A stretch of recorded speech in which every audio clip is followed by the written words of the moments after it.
شام کا بندہ آ گیا حضرت عمر کو ملنے، اس نے آتے ہی پوچھا تمہارے بادشاہ کا محل کہاں؟ انہوں نے کہا جی ہمارے بادشاہ کا محل نہیں ہوتا، ہمارے ہاں لوگوں نے سمجھ لیا نا کہ روب شاید کپڑوں کا ہوتا ہے، روب شاید گاڑیوں کا ہوتا ہے، بنگلوں کا ہوتا ہے، بہت بڑی کوٹھی کا روب ہوتا ہے۔ اور نہیں بھائی، روب تو بندے کے کردار کا ہوتا ہے،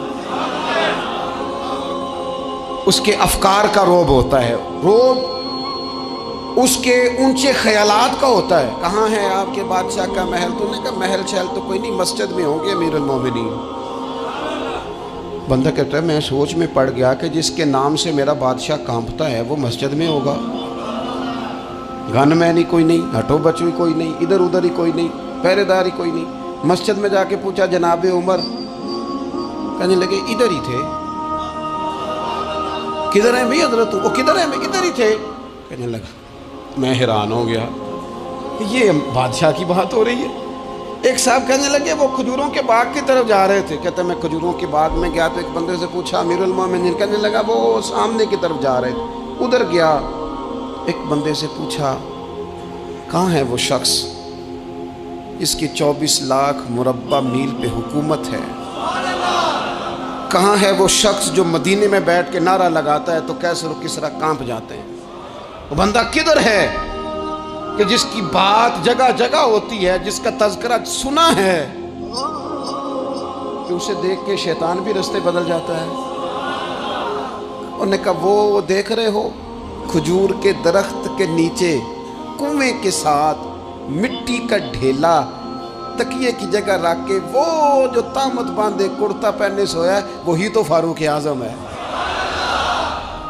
وہ شخص کہتے ہیں عمر سوئے تھے، شیر سویا بھی ہو تو اس کا روب ہوتا ہے، شیر جو ہوتا ہے، شیر کبھی سو بھی جائے نا تو لوگ پھر بھی خوف کھاتے ہیں اور اس کے جاگنے کا خوف کھاتے ہیں کہ یہ کہیں جاگ نہ جائے، شیر جو ہوا۔ کہتے ہیں حضرت عمر سوئے تھے پر میں قریب گیا تو میرے وجود پہ روب طاری ہو گیا، روب، اور میری زبان سے بے ساختہ یہ جملے نکلے کہ عمر تو انصاف کر کے سویا ہے نا، تو مٹی کے ڈھیلے پہ بھی تجھے سکون کی نیند ہے۔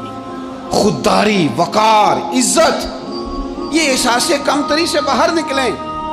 ہم نے اپنے بچوں کو مسل ڈالا ہے، وہ تسی ماڑے دے بچے ہو، تسی تو نہیں نہ آگے جا سکتے، وہ اسی غریب لوگ کا بیٹے تو فلانے کے ساتھ نہ جایا۔ ہم نے اپنے بچوں کی خواہشات تباہ کر دی، کمزور کر کے رکھ دیا، انہیں بار بار سکھایا ہم نے۔ خوددار تھا وہ باپ جس کی تھوڑی سی آمدن تھی پر وہ گرمیوں میں اپنے پتر سے کہتا تھا پتر بڑھولے میں دانے ڈال دیے ہیں، تمہاری ماں نے مرتبان میں اچار ڈال دیا ہے، لو اب ساری گرمیاں پرواہ کوئی نہیں۔ وہ خوددار لوگ تھے، لیکن آج یہ دین غالب ہونے کے لیے آیا ہے، مسلمان نے غالب ہونا ہے۔ یہ تھوڑا اپنی ذات سے اٹھ کر جب سوچے گا نا، بڑی بات کرے گا، بڑی سوچ پیدا کرے گا، بڑا اس کا مزاج ہوگا، کھلا اس کا دل ہوگا، تو پھر نا یہ ذرا سر اٹھا کے جیے گا۔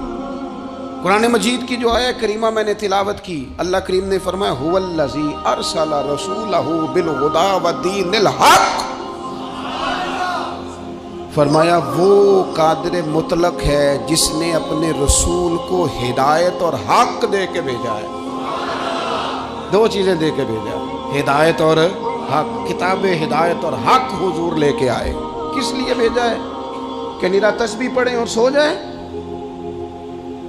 نیرا جناب عبادت کریں اور آرام کریں، نیرا جناب تلاوت کریں اور آرام کریں، نہ۔ هو الذی ارسل رسولہ بالہدی ودین الحق، وہ رب ہے جس نے اپنے نبی کو، اپنے رسول کو ہدایت اور حق دے کے بھیجا ہے۔ کیوں؟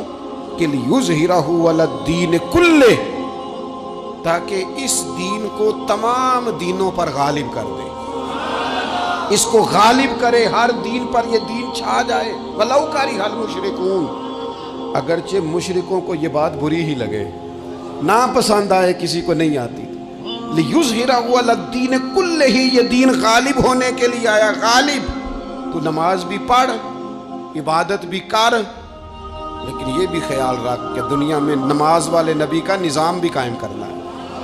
تیرے پاس میری مسجد نہیں ہونی چاہیے، حکومت بھی ہونی چاہیے۔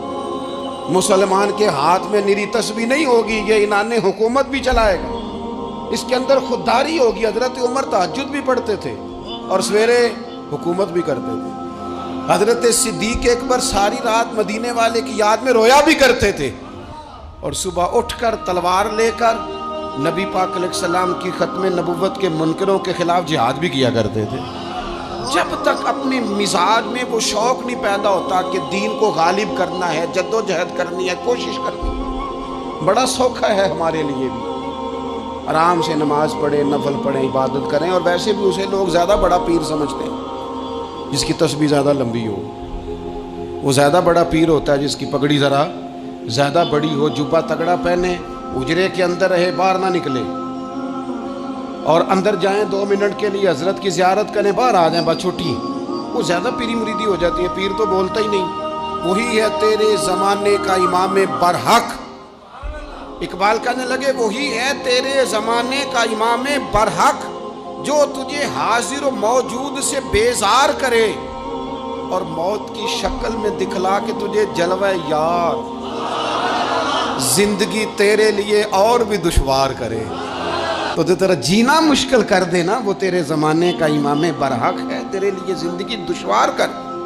یہ کیا بات ہوئی کہ ٹھیک ہے جناب آپ موج کریں جو دین غالب ہونے کے لیے آیا، دین کے مزاج میں غلبہ ہے، دین کی طبیعت میں غلبہ ہے، دیندار چھا کے وقت گزارا کرتے ہیں۔ اللہ تعالیٰ نے اس دین کے اندر وہ قرار دیا ہے، وہ وسعت دی ہے، وہ درد دیا ہے، وہ ذوق دیا ہے، اپنے اندر سے وہ بت توڑ ڈالے جو بت مایوسی پھیلاتے، ان جگہوں سے نکل آئیں جہاں انسان کمزور پڑتا ہے، اٹھ باندھ کمر کیوں ڈرتا ہے، پھر دیکھ خدا کیا کرتا ہے، آگے کی طرف